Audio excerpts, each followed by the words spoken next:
There's a big, massive queue. Is it? It's fine, we can just wait.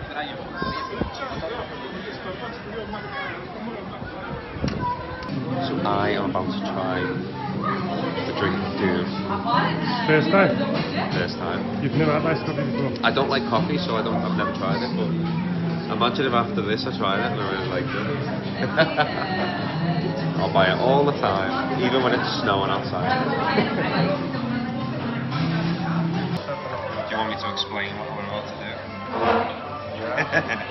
So this is the moment of truth where I actually enjoy drinking iced coffee and whether I become the stereotype that I despise.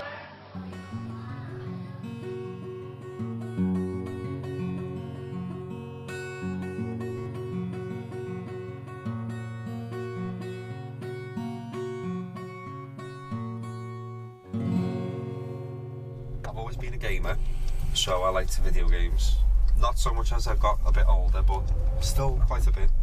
But I tend to play older games that remind me of when I was younger.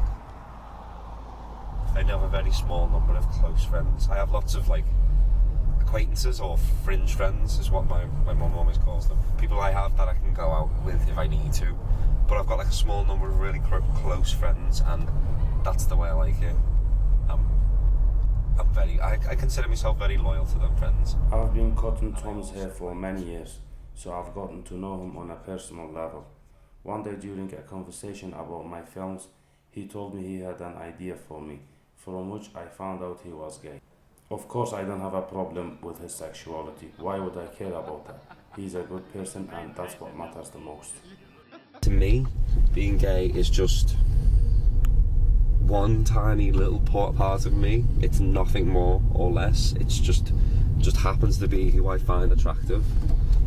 That's it. But for other people, it becomes a lifestyle to be gay, and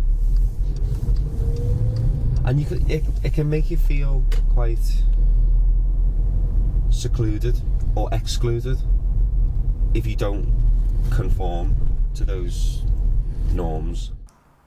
Tom considers stereotyping unprogressive, especially in today's world. However, he also says that it would be ignorant of him to disregard that some stereotypes do exist with reason, something that he believes is very common within the gay community and which he deems to be problematic. So basically, iced coffee has become very much associated with the gay community. And that's something that's been inflicted by members of the gay community. I see a lot of the time on social media, Instagram, I've seen it on Twitter. Never seen it on Facebook because I don't use it, but I imagine it would be the same. Lots of different pictures and jokes and memes, I think they call them, which try to push an association between iced coffee and gay men in particular. And the final straw is probably the best way to put it, was this picture here that I'm about to show you. So, this is the picture.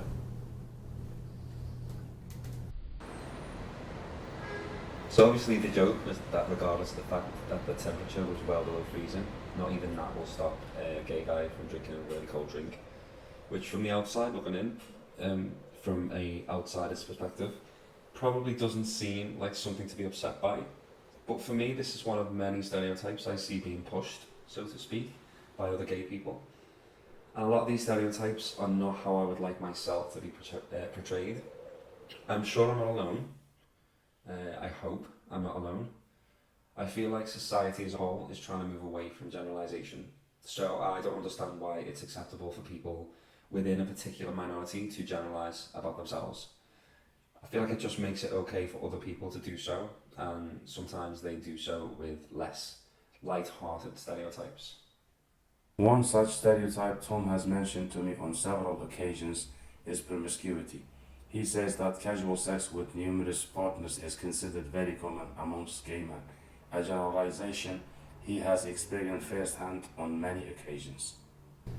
There is a stereotype that does exist amongst people that gay men are very much focused on sex. And again, that might apply to many gay men, but it doesn't apply to me. Very recently, I was having a conversation with two of my colleagues at work. Michelle, a straight girl, and Kev, another gay guy. The conversation turned to sexuality, during which Michelle began talking about casual sex. She said, I mean, I don't mean to be offensive or rude, but gay people are so much more promiscuous than straight people. So I told her that that doesn't apply to me, to which she responded, maybe, but it does to most other gay men. And I wasn't so much offended, I feel that's too strong a word, but I did feel a little bit disappointed and a bit disrespected. It was a sweeping generalisation that was carried out in a very nonchalant manner. I was being pigeonholed without any regard for my individuality. And what was even more disappointing was that Kev didn't really react to it. I could actually tell from his silence that on some level he agreed. Tom tells me that there is also an overt frankness that gay men have in relation to sex. He says that this is part of what is known as gay hookup culture, something that he feels unfortunately goes hand in hand with dating as a gay man. Most of the services created for speech marks gay dating are pretty much used for sex. I'm not judging anybody, but I don't like or want the association. So for experiment's sake, I have created a fake profile on a very well-known gay dating app. It's like a grid that sorts people in order of how far away they are from you within a certain radius. And I can detail on my profile exactly what I'm looking for. In this case, I've said I'm looking for fun. Within minutes, I've received an abundance of messages, most of which revolve around the idea of me meeting up with one of these people for sex. It does make me worry about the future. At the moment, I'm happily single, but if that ever changes, am I doomed?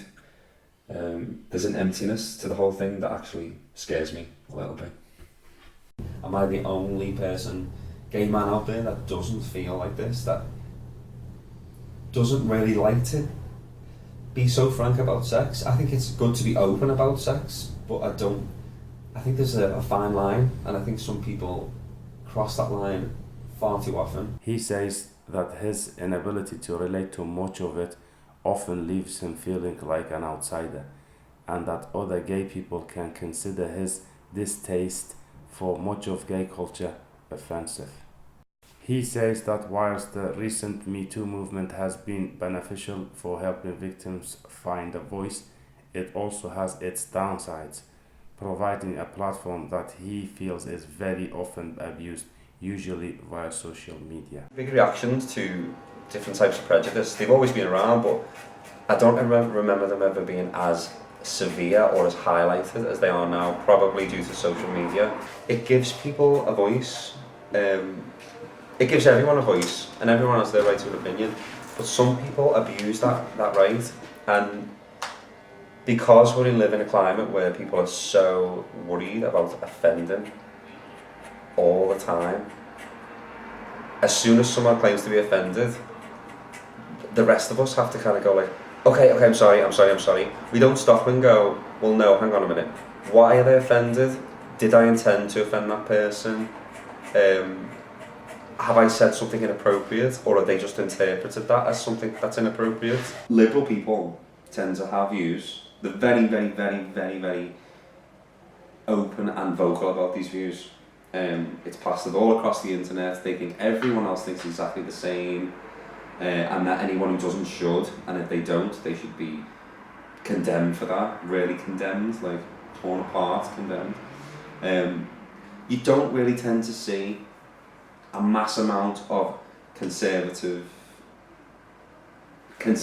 people, I say that with inverted commas, conservative, people with conservative views. You don't tend to see those people talk as frankly and openly on a grand scale. You get the odd one who's like maybe to the far right, but we're talking like general public, because they've been made to feel that if they are vocal, they're wrong, they are bad, they are like a social and political outcast, they don't belong, they don't fit in, and they shouldn't be allowed to have that opinion. So people are silenced.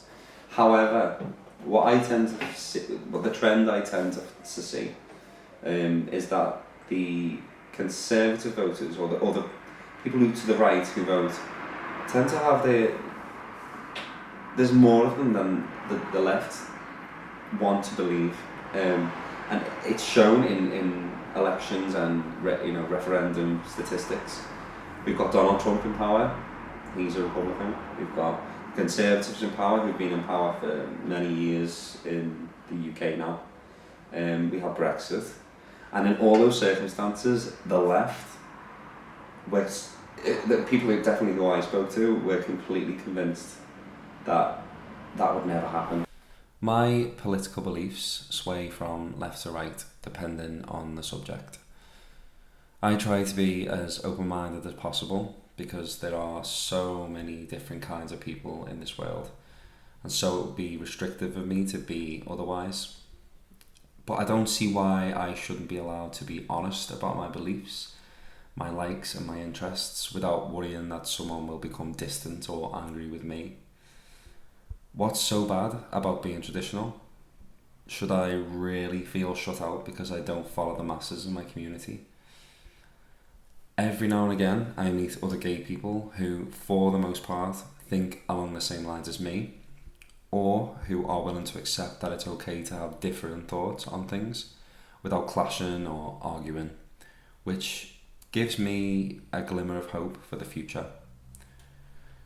I just feel like it should work both ways, and that we didn't feel like we had to conform to what the majority think and feel to fit in.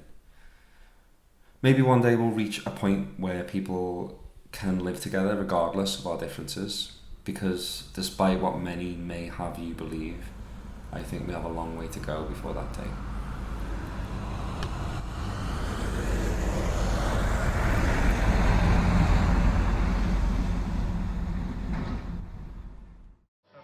Do you want me to explain what we're about to do? So this is the moment of truth, whether I actually enjoy drinking iced coffee, and whether I become the stereotype that I despise. So cheers.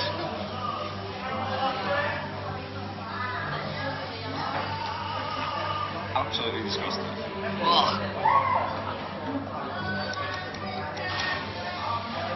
I'm actually quite relieved that I don't like it now. It's worse than I even could have imagined. No thank you, not for me.